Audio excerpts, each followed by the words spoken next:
topics and opinions expressed in the following show are solely those of the hosts and their guests and not those of W4CY Radio, its employees, or affiliates. We make no recommendations or endorsements for radio show programs, services, or products mentioned on air or on our web. No liability, explicit or implied, shall be extended to W4CY Radio or its employees or affiliates. Any questions or comments should be directed to those show hosts. Thank you for choosing W4CY Radio.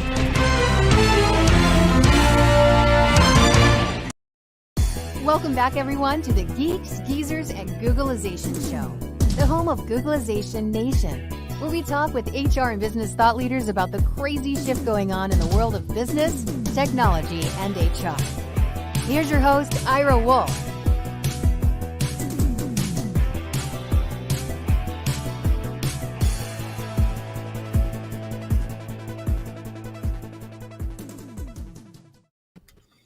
Hey, welcome back, Googlization Nation. Welcome back to another episode of Geeks, Geezers, Googlization. And welcome, Jason Cochran, back as my co-host. Yep, it's great to see you again, Ira, and great to be with all our listeners today. Yeah, we had a chat before the show. It continues to be absolutely crazy times. I can't even keep up. As sort of the VUCA guy, I can't even keep up. You know, for those who don't remember or don't recall or this is the first time listener, and we appreciate it if you're here. Volatile, uncertain, complex, and ambiguous. That seems to be our life. I think it was the most appropriate acronym for last year. It's been around for almost 30 some years, and they describe what the world was going to be. That's what Alvin Toffler in Future Shock in 1970 didn't mention VUCA, but that's pretty much what he described was VUCA. And it's just crazy. I mean, on any given day, I mean, I look at one headline after the other, and it's, it's continuous disruption and uncertainty for sure. It absolutely is. And it's like I go from reading one article that has to do with the current labor market and the Great Resignation. And then the very next article I'm seeing is Jeff Bezos, who is investing money into a lab out in San Francisco that's basically the fountain of youth. They're trying to reverse the aging process. Yeah, absolutely. Yeah, in a race with Singularity University and Peter Diamandis and all those guys to be able to do it. So they're trying to get to Mars first and reverse aging. And here we are, still trying to figure out the pandemic and struggling. And let's take it down to our world. We're going to be talking again about recruitment. How can companies recruit better? We're 2001, and despite the fact of trying to get to Mars and reverse aging, and people are still struggling. I mean, and here's the puzzle. Recent stats are close to 11 million people are unemployed, or there's close to 11 million job openings, not unemployed, but 11 million unfilled jobs, and yet there's 8+ million unemployed people. And now unemployment benefits came off, and companies are still can't find people to do the jobs. So, that's a puzzle. Hopefully you, I, and our guests will be able to solve that, because I know a lot of companies are really, really, really struggling, cutting bike hours, cutting production, little simple things. We use fat-free milk. We tend to creamer for our coffee. We haven't been able to get fat-free creamer for the last 2 weeks. Wow. The shelves are bare, and it's a distribution problem. And it's a distribution problem because they can't get it produced, they can't get it delivered, they can't get it transported, and they can't get it out of the warehouse. I did an interview last week. In fact, we'll talk about that in the second part of the show a little bit. Did an interview last week. I was called about the unemployment situation in Detroit, Michigan. 25% unemployment in the city of Detroit. And part of the problem is lower income, education, all the things we can talk about. But one of the problems is it's automotive industry. The pandemic has hit Asia hard. Asia is the producer of semiconductors. Semiconductors have been falling behind the chip makers. They haven't been able to produce it, so they can't ship. They can't make enough semiconductors and computer parts to put into the cars. and the cars are really driving computers anymore. And so therefore people can't, every single car manufacturer has cut back production. And since they cut back production, means people aren't working. If people aren't working, it means they're not going out to eat. They're not buying foods. They're not traveling. They're not getting gas. They're not doing all those things. And, that's what we talk about, VUCA. It's a complex world, and we're interconnected. But today we're going to hopefully help the companies, help the businesses, small, medium, large companies, do a better job of where can they find people? Where are these 8 million people hiding and more? And then all the people who are on the sidelines, what can you do to track them, to do a better job? And I can't wait to talk to Tracey Parsons from WorkDrive. Tracey and I met just a few weeks ago, months ago. It all runs into, Blur's Day, all runs into one anymore.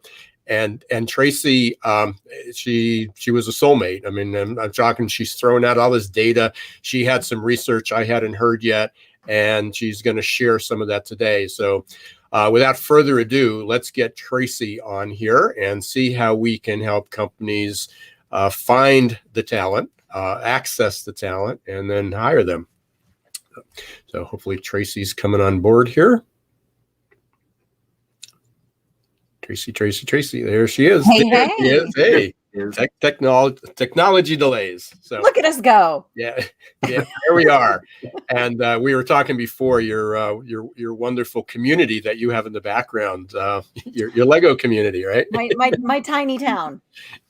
Yeah, absolutely. Very much fun. So Tracey, why don't you do a better job at me describing what you do? So real shortly, quickly, what tell us about WorkDrive, which is one of your companies. Yes. Tell us about that. And then let's dig into some of the research that you had found, and it's pretty raw, candid, frank data of where we are. It's like, why can't I find people? And it's pretty obvious. Yeah, it's really interesting. And thank you for having me on, Ira and Jason. It's really a pleasure to be here and an honor to be here. And I've been working in this space for over 20 years, and I've always been working in the employer brand, recruitment marketing, and really looking at ways, frankly, looking at ways to make the job search more egalitarian, right? This is a symbiosis. We need them, they need us. Let's treat it that way.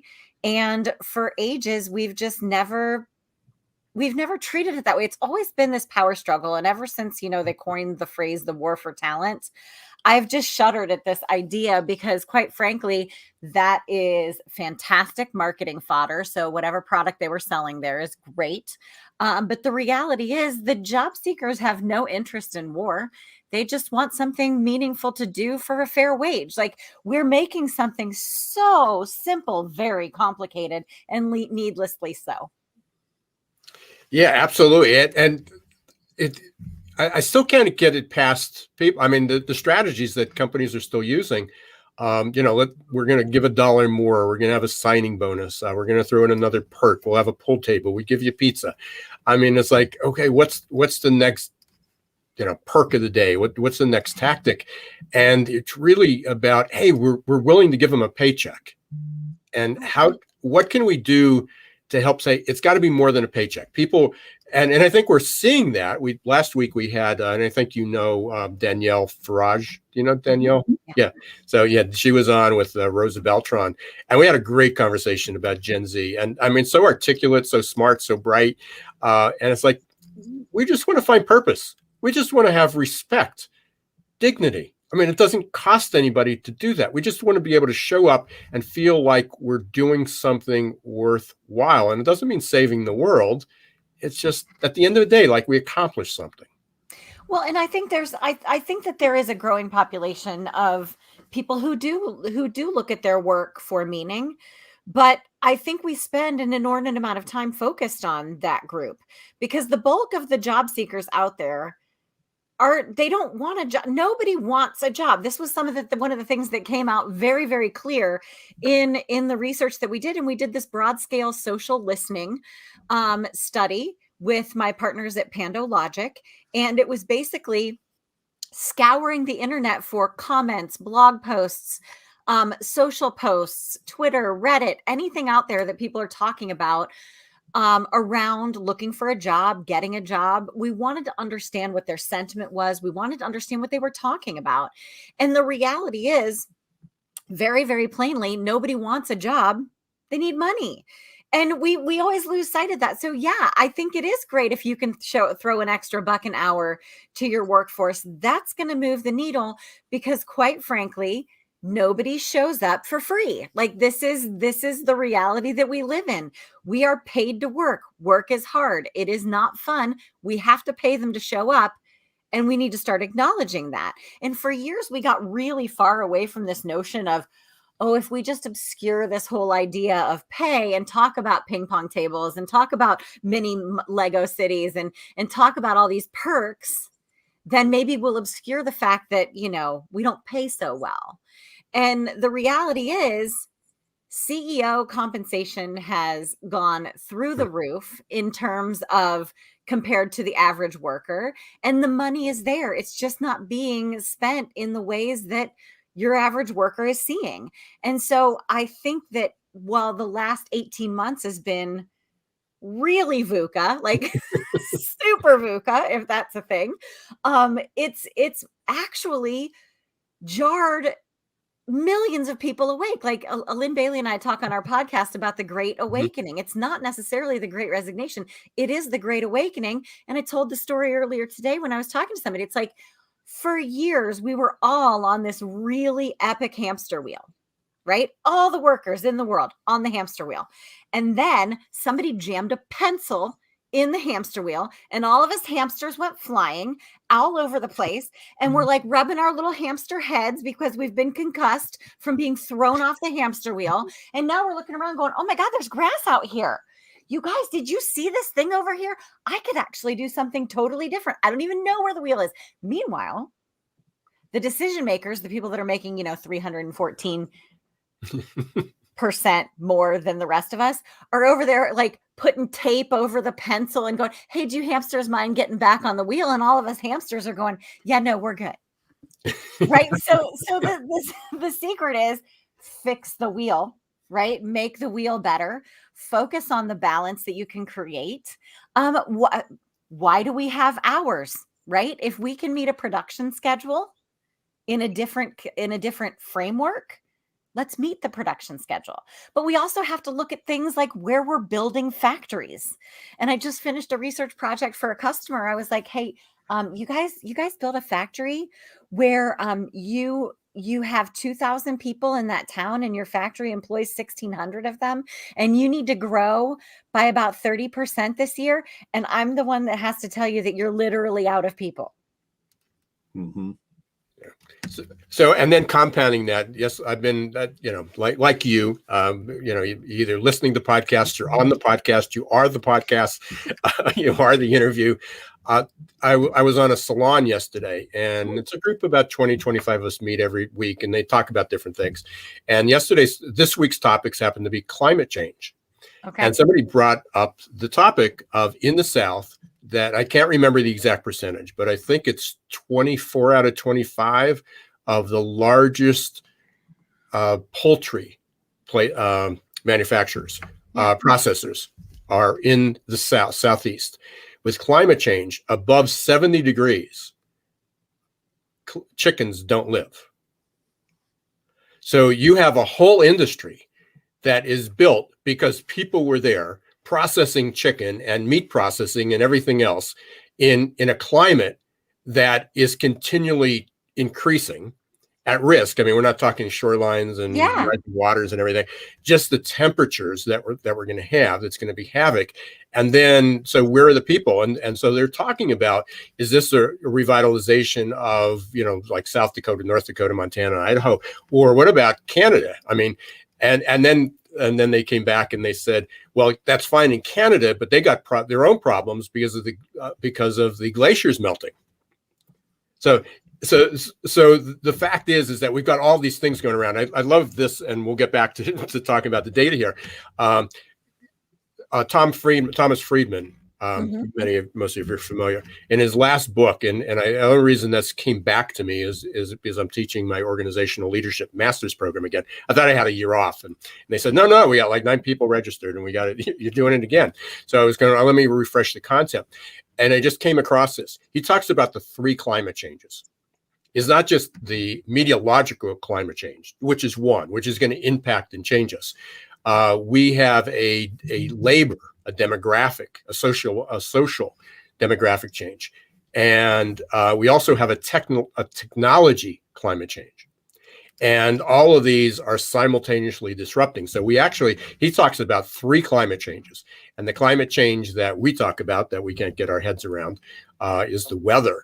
And that's only one part of it. And all 3 of us live in the technology space. So we already bought into that one. And people haven't gotten into the people aspect of that. Right. And these are all happening simultaneously. And just like we talked about with the climate, the weather climate, is it impacts where people are going to live, what the labor is, what's going to get produced, how it gets produced, where it gets produced, when it gets produced.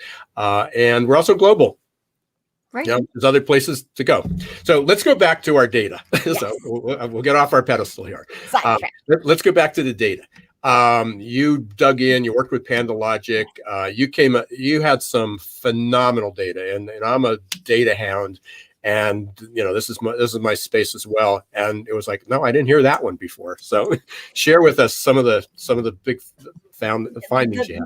The big thing that I think that we constantly forget about, it goes back to that war for talent. Like we as employers, we as people who recruit, we as HR people think that the world revolves around us, right? And the most stark bit of information that came out of this was 68 million conversations happened in the last year around what we refer to as the candidate experience. And to put that in like context, 68 million. So that's a lot. I didn't know how much a lot, but that was a lot.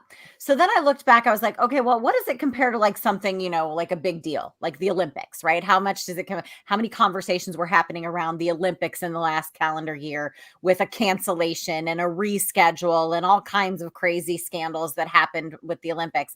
And the candidate experience conversation was 2.5 times larger than the Olympic conversation. So 68 million compared to about 21 million. And it was it's big. Everybody's talking about it. The things that we're doing to people, they're talking about it. And they're not happy. It's a very negative conversation. The net sentiment over the entire experience from job search to starting the job, the entire thing was about 40%. And so the higher the percentage, the more positive the conversation, the lower the conversation, the number, the more negative. And it's a generally dispassionate conversation. So the passion intensity was right around 21%. So again, the higher the number, the more passionate the conversation. And it could be love or hate. Like it's not necessarily good passion. It could be roar, right? And so it's a dispassionate, negative conversation. They do not enjoy the experience. I was surprised that rejection, the conversation about being rejected for a job, and keep in mind, we comb through these. So it's not relationship rejection. It's not home mortgage rejection. It's job search rejection. Those conversations, I want to say, were about net sentiment around 30%, 34%. Mm-hmm. It bottomed out at the job application, just so you know, the job application that you all have created and put out in the universe for the people that you want to work for you. They hate it so much. Like they don't hate it a little bit. They hate it so much. Net sentiment on applications was 2%. So if you think about all the millions of dollars that people are spending to attract the humans to come to their website and fill out a job application and then never hear from them again. So you take them from a net sentiment of about 40 and then you dump them down to 2 and then they never hear from you. And that's the last interaction you have with your brand. Just a technical question, like the net promoter score goes from a minus, to a plus. So is 0 like the bottom, or is 0 just, it's like sort of middle? I mean, is the 2 negative, or? Yes, the 2 is negative. Okay. Yes, the 2 is negative. I have seen it does go below 0. Wow. I've seen it go below 0. In But fact, it's pretty bad. Yeah, I'm probably should be talking about what I'm about to say, but I'm going to anyway because that's why you're here. That's why I'm here. That's how I built that's why people invite me places. So we do this research every quarter, and it is now time to re-dive into the data. So they're less happy and more passionate than they were last quarter, which is bad news. Okay. So when I see a passion index rising and sentiment dropping, that tells me we've got a lot of angry people on our hands. So I think it's going to continue to drop a little bit more. We're not at the floor yet because we're not hearing this. Like when somebody at Pando said it best, this is the largest unheard conversation potentially in history. And we all know how important recruiting is. We all need people, like we need them. And we spend so much money to attract them, but we're not listening to them. We're not hearing what they need us to do. I've been preaching. I mean, you got the numbers, and that's why I said when you shared some of this, we've been taught. In fact, next week, Kevin Grossman from the Talent Board is back on board. I just had a conversation 2 weeks ago. I was on his podcast, and last year, through 2016, 2019, similar to what you were doing, the candidate resentment went up 40%, and I said that's remarkable because there was something like $10 billion of HR tech invested in improving the experience, and resentment went up. So what does that tell you? I mean, I don't think it's you need a degree, a degree for correlation. And then last year it was like, it went down, and it was like everybody became a little bit more empathetic, but a lot of people have lower expectations. I think through that whole thing, and it pulled out all these people. So in the first 6 months of the year, it's increased 63% to date. And it's on a upward trend, similar to what you just shared. So it's not like, these guys, here's what you did. You only measured 68 million conversations. So, what about organic conversations, not prompted, not anything. So this is it's only 68 million. I mean, it's a small sample source. It's maybe statistically irrelevant. Yeah. So where do we go from here? So here we got the problem. We've been talking about it. It doesn't seem to, nobody's listening, or they hear it but they don't listen. What do we do? Where do we go from here? Well, it's like white man can't jump. Like I think they can listen to Jimmy, but they're not hearing Jimmy. And so there's a couple things we can do. One, stop thinking that this is special. We people need what we have. They may not want it, but we've got to stop marketing a Mercedes-Benz because a Subaru is going to do the job. Like this is not bells and whistles moments. People don't want jobs. They need money. So help them see what the job is and what it pays. And we're seeing through Pando's data, when you include shift information, when you include immediacy, when you include the money, they convert at a higher rate. We don't have to oversell. We could just tell them what it is. Yeah, I mean, it just blows me away. I mean, because we continue to have this conversation. And so, you're right, people want money. And they go, but we don't want to, but the boss, the manager, the CEO says you can't put salary in. And we just had this whole conversation with Alex Murphy from JobSync. Yeah. And we just did an interview, I think it comes out next week. And we were talking about the new Google apply, and Google said 3 years ago, you don't put the salary in your job posting. Yeah. We're dinging you. We're not going to boost your posting. It's going to get buried. So pay us. You can either pay to get it up there or put your job posting in there or put your salary in there. And the fact is, I don't know how many times I said this over the last 3 years, because so few people put it in. if you put it in, you have a natural advantage, a free advantage. Put it in, and it's the number one thing that candidates want. They want to know at least what some salary expectations are and some benefits. And they go, yeah, but we can't get approval for that. Right. So you're going to continue to have fun not meeting your quotas. You're not going to be able to hire. It's going to take you longer. You're going to be inefficient. And as a leader of a business, you can totally make that decision. Or you can just let go a little bit. And I think that's one of the things that all of the data that we saw, like everybody just wants companies to just lighten up, like just let go. Just we're people, you need people, how about we speak the same language? How about you set expectations with me? Like we heard this over and over again. We get them on this hope, despair loop, this endless cycle of hope, despair. Just tell them what's next. Be very plain about it. People understand being rejected. They don't like it, but at least you close the loop, right? So, and we hear that all the time. And the other thing people want to know, how did you handle COVID? Did you learn anything from that? How are you growing as a business? How are you taking the last 18 months of shifting, changing, and migrating and working in different ways to learn as an organization to make your organization better so that I can have my expectations set as a candidate of how you did. And if you didn't do well, I ain't coming. And this probably opens up a whole other conversation, but just as you said, is what have you learned over the last 18 months?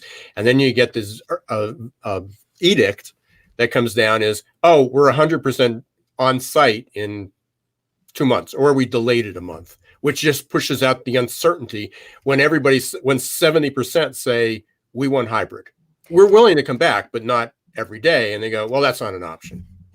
Right. And then again, you can make that choice as a leader and people are going to make their choices. Like until we start treating job seekers and workers like a symbiosis that it is, right? We're seeing what happens. Like customers. I mean, as you were sharing, it's like, well, we don't want to tell people how much we're going to pay. Well, let's say you have a major campaign, you have great ratings, you have great products, everybody loves it, and you go, we're going to make a decision. We're going to take the pricing off, and we're not going to tell anybody what the pricing is until they walk up to the cash register. Mm-hmm. And all of a sudden, sales go away because nobody wants to go through that disappointment. It's like, well, I can't afford this. Why is the price change? Why is it this? And you'd say, well, change it. Let's put the prices back on. So let's take that another level, Ira. Let's say that you've had the best product in the world. Everybody is excited about it. You remove the prices and you increase their risk of being turned away at the register. Right? So not only have you paid to attract me to your product, and I'm very, very eager to know how much it costs because I want to buy it, and I'm getting my checkbook out and it's still the right amount, or my checkbook, that's hilarious. Sorry, I had to write a check today. It was so alarming to me. You probably remember clapping the erasers on blackboards, right? What's happening here? And so you go to swipe your watch to pay, and they're like, "Sorry, you're not qualified to buy this product." Right? So we always forget in recruiting that 90% of our transactions end in disposition, in exiting, in disappointment. So don't get more. More is not better. Better is better. Yeah. Well, I think Kevin and the whole talent board, they say it over again. We're not. I think Jerry.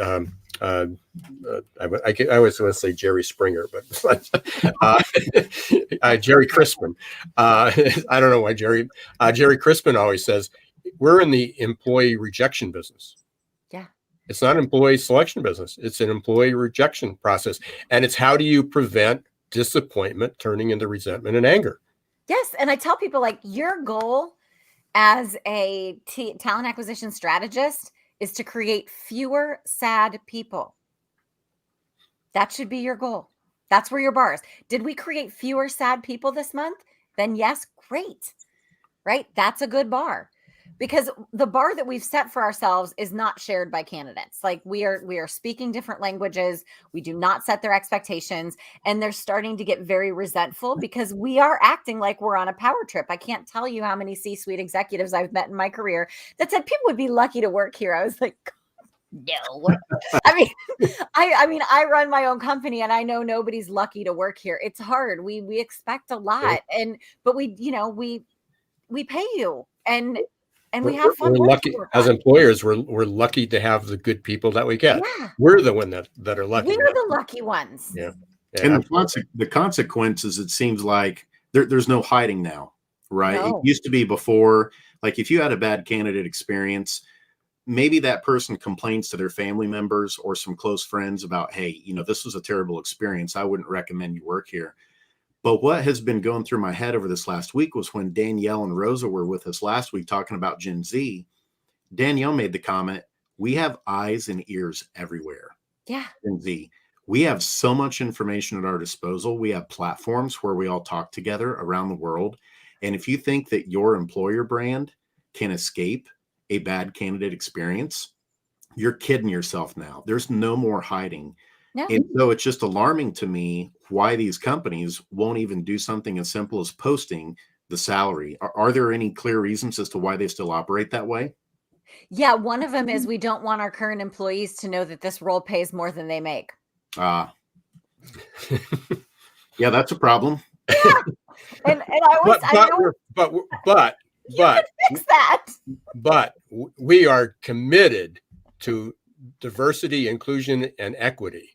Oh, of course. But we don't want anybody else to know that we may be paying people unfairly. Correct. Or differently. Yes. But we're committed to it. We're dedicated. We're ready to go. Yeah, we say all the good words.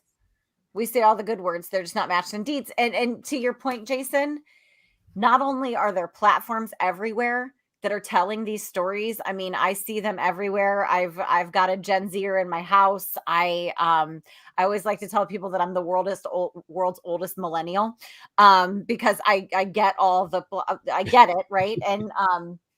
And they're talking about it. That's why we did this social listening study, because it's not just about telling your friends and family. They're going to take to Reddit. They're going to take to Twitter. They're going to take to their public Facebook. They're going to take to all of the channels that they have access to say, this was messed up. And I don't think you guys should go get this messed up either. Right. So it's not just that, it's all the platforms. And frankly, their eyes are wide open. They see their bullshit meter is off the charts. Yep, absolutely. And not just that generation, again, what I saw in the data was the BS meter is ringing like mad. They're not buying it. So Tracey, you and I and Jason can go on forever and turn over a lot more rocks. Some of them are in plain sight. Tell us, we didn't talk a whole lot about Work Drive. Tell us a little bit about your company, and then kind of final words. Yep. So Work Drive is a really simple internal mobility platform designed to make it easy for your best people to stay. So in the midst of all the great resignation, yeah, it's very simple, right? So you have data on all of these people. We pull it into Work Drive. They confirm this is their profile. They tell us a little bit about what they like, and then we match them to jobs internally. But we also give your internal sourcing teams the ability to source your own talent. But we do it anonymously because we think that there's a tremendous amount of bias in promotion and elevation and mobility.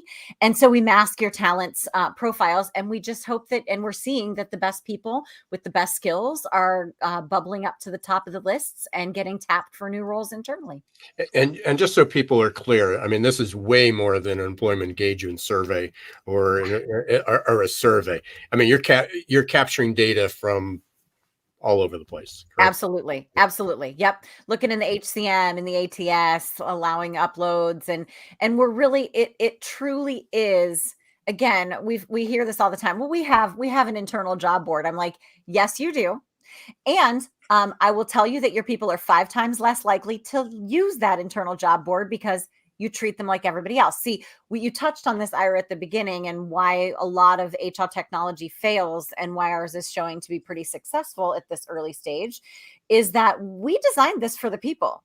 This was not designed for the organization. This was not designed to make it easy for leadership to do what they needed to do with their employee data. This was legitimately designed to help people stay, make it easy, and elevate in an unbiased way. We've been running how people can get a hold of you. We got Work Drive, so I certainly can learn a little bit about that. What about you, Tracey? How can people get a hold of you if they have questions or want to follow you? Yep, at T Parsons on Twitter. LinkedIn, I look pretty much like this. And Tracey Parsons, Tracey with an E, Tracey.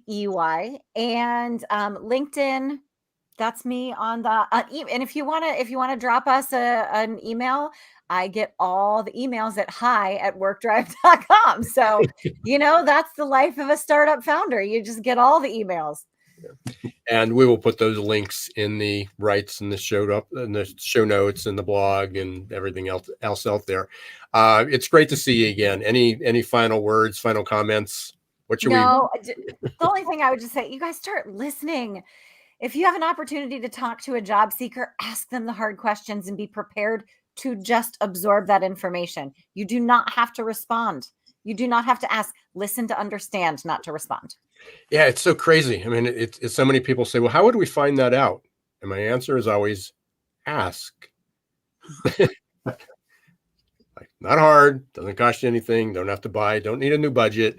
It's not a budget. And your recruiters are talking to people legitimately all day. Like you could, and if you would like to email me or hit me up on Twitter, I'll give you the 3 questions you should ask every single candidate. It's 3 questions.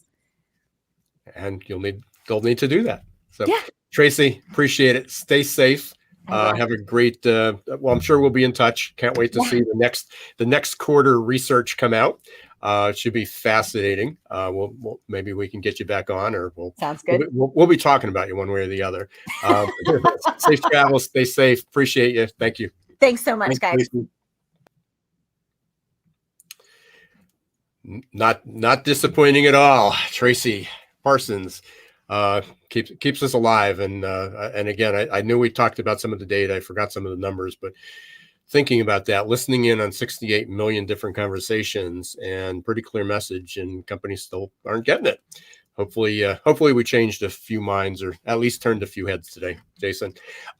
We are going to take a short break. We're going to be back for our second segment.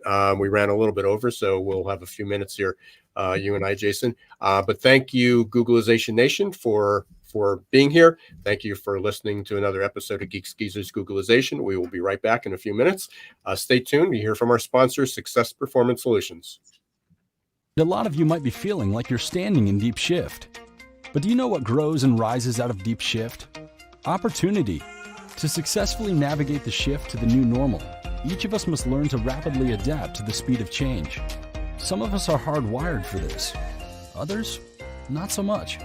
That's where Success Performance Solutions can help. Success Performance Solutions is now your AQ headquarters.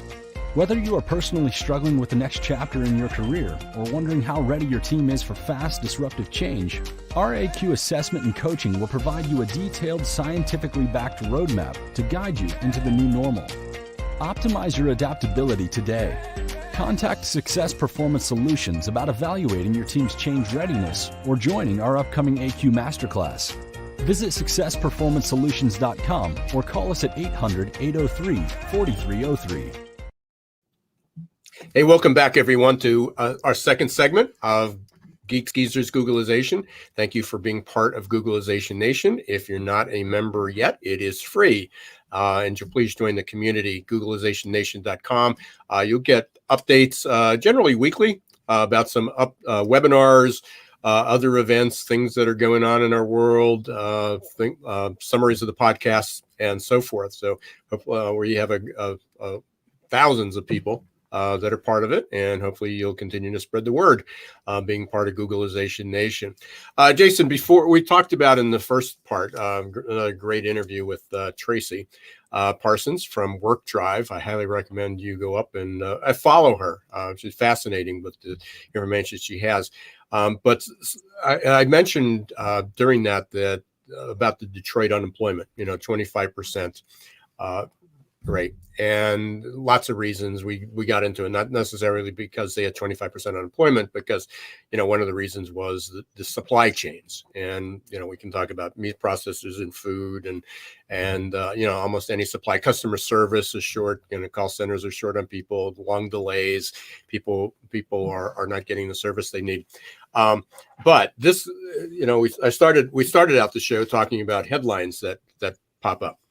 And this is certainly, I think you and I have talked about this in the past, but the Wall Street Journal had a report just maybe Monday, maybe on Labor Day, it came out.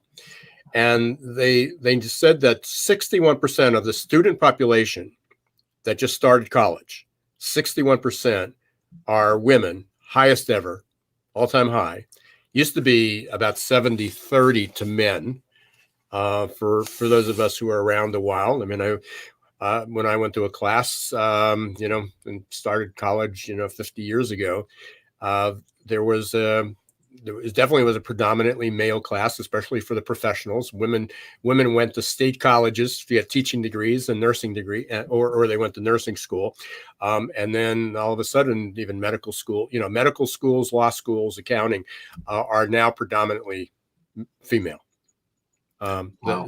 that are entering there, but men, the men's participation rate dropped to 40%. It's only 40% of men in working age men in college. 3.8 million women applied to college last year. 2.8 million men. 1 million more women. So those numbers keep increasing.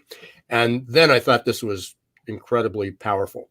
Higher education have colleges, universities have 1.5 million fewer students today than they did 5 years ago. Now, part of that could be pandemic, cost, tuition rising. Is a 4-year degree really worth it? So forth and so on. And yet, at the same time, is every one of the jobs that we have requires more skills. We got this opposite trend, but I thought this was incredible. Out of that decrease in the number of students, 71% of the decrease is men. Wow, that's incredible. Yeah, they make up 50% of the population, 51% of the population. Yeah, and it makes you wonder, like, have we reached a point where a lot of people now have, young adults believe that college has let them down, or it's not everything that it's cracked up to be in terms of looking at the cost? Like, is it worth the cost for what I'm going to be making? Or are there other ways that I can get the learning and skills that I need in order to have a happy, successful life? It makes me think of Mark Cuban a few years ago. He got on a high horse about competencies, and he was railing about, higher ed institutions and requiring degrees. And he started talking about, no, it's about competencies. Like, yes, if you're going to be a doctor, a lawyer, some of those professions, yes, you do need to be in school for a long time. But for a lot of the other kind of degrees that students may seek in college, they could easily just take a few classes, do apprenticeships, internships, things like that, micro courses, micro learning, and have the credentials and the competencies necessary to enter the market and apply those skills and do the jobs that those skills need really well. And so it makes you wonder if if we're on the precipice of there being a moratorium of some of the upcoming generations potentially, and not seeing the value and the return on the investment of college as what previous generations have. Or is it more to maybe what you're saying, it's just because of the VUCA right now and the pandemic of what we're dealing with? I guess time will show us, over the next few years, if these trends hold true. No, absolutely. Part of this is the underlying theme is, and I'm not the first person to say this. I mean, basically we're just kind of reiterating what other people have said. But we're moved past the knowledge world. It's not what we've learned. It's we need to move toward a learning mindset. It's not I've graduated school, I've learned this, I've done this, and you go, great. And it's sort of, so what? What did you learn today? What did you learn tomorrow? How are you applying what you learned? What's differently? What are some of the assumptions that you had in the past are no longer valid? What are some of the things that you have to question?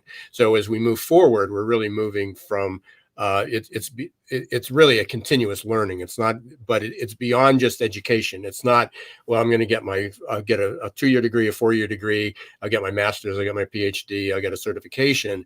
It's not just accumulating all that. It's really learning. It's really learning how to learn, not learning how to get a degree, because knowledge, everything just changes so quickly. Absolutely. There were a couple things that Tracey brought up today too that just were fascinating to me. I could have listened to the two of you just riff on recruiting and candidate experience all day long. That was a massive. We did. It was incredible, and I know it was great for our listeners too. One quick comment and then one question I'd love to get your thoughts on. A quick comment was, when we think about employee experience, candidate experience, new hire experience, experience is kind of the big buzzword now for a lot of things. And for good reason. But unfortunately, it seems like in many years past, and we're still doing it today, sometimes the wrong human is put into the human-centered design process. And by that, I mean the leaders often inject themselves as the person with whom they're thinking about the different strategies. And it's like, no, employee experience, the reason it works well now is because we're putting the employee there. You said it earlier, we've actually got to listen to them. And then we've got to have an iterative process in place where we're continuing to gather their honest, candid feedback. And then we're responding to it and putting structures and things in place that align to the results of what we get. And unfortunately, a lot of times the breakdown is, I've found, even in schools, is you put the wrong person in the middle of that experiment in terms of who you're trying to get information from. And I think even in years where maybe they would have tried to put the employee there, I think it's challenging sometimes for leaders to not inject their own biases or things that they want to see as part of that candidate experience or employee experience. Now, the question that I have for you is, we talked a lot today. Tracey provided some great data that money is what really talks, to a lot of candidates. And those are the things that they want to see. In your opinion, or the things that you come across in terms of research, does elevating minimum wage, particularly for some of these jobs that are hard to fill, do you see that as being something, may not be the panacea, but is it part of the equation in helping to fill some of these vacant positions around the country? Yeah, well, one is that it's a really, really complicated answer. And, we got like 2 minutes here left to do it. So but we'll continue to have this conversation, and hopefully we can get somebody else on it. One of the questions that's going to come up right now is, will money make a difference now that unemployment benefits have gone away? The extended unemployment benefits.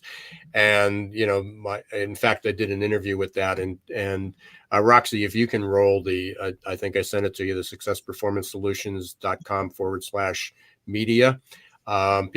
People can go up there. I did, I think, 7 interviews last week about different aspects of this. But the bottom line is that the unemployment benefits that came off in 27 states, I believe, prior to this, there was no uptick in that. So it wasn't keeping people from going back to work. There are other reasons, and I think we shared some of those, today with Tracey. Ultimately, people need money. People need to have a fair living. And are people going to have this huge transformation over $1 or $2? No. I think, to have a fair wage in many cities, I think we talked about this on one of the other shows. I think some of the cities, the more expensive cities, is the minimum wage needs to be like $22 or $23 an hour to lift people out of poverty. I mean, we're not talking about making them wealthy. We're not talking about even taking them to the middle class. We're talking about for sustenance, because of rents and food and transportation costs are so high in particular areas. But on average, even in the poorest states in the country, I think it was like $13.